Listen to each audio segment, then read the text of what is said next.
Hi guys, for today's video man. So, unang-una gagawin natin. So, nagpainit na lang ako ng kawali na may mantika.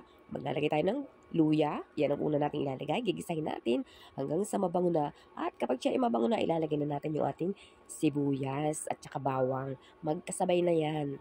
So, i-saute pa rin natin. Continue ng ating pagigisa hanggang sa masute natin yung sibuyas bawang at lumabas na lahat ng aroma.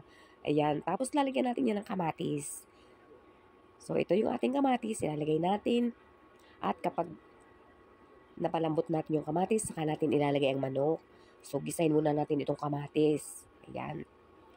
Gisa-gisa lang tayo hanggang siya ay maging malambot na yung ating kamatis. At ito na nga guys, malambot ng kamatis, ilalagay na natin yung manok. So, bali yung aking manok ay binabad ko na yan sa paminta, asin. Ayan. At saka toyo.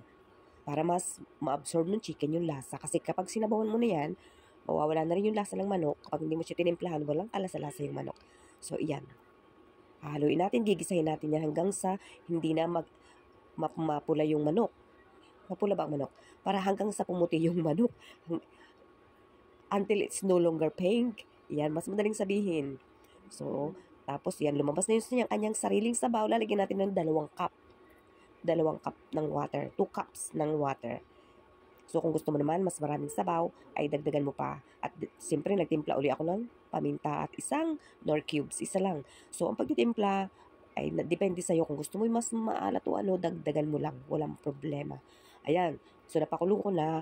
Haluin lang natin. Titingnan natin kung luto yung chicken. Kailangan yung chicken medyo luto na bago natin ilagay ang pechay. Ayan. Ito yung pechay. Marami yan. So, pag kinaber natin yan, malalanta, kakaunti na rin yan. So, mas masarap kasi yung maraming gulay sa ating soup.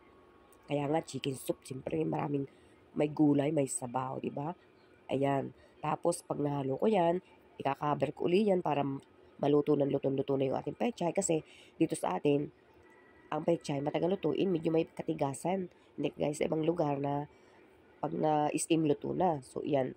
Luto na yung chicken natin. Ika-cover ulit natin sandali lang hanggang maluto yung ating pechay. So, ito na guys, luto na yan. Titikman mo na lang kung anong kulang at ready to serve na. Thank you for watching.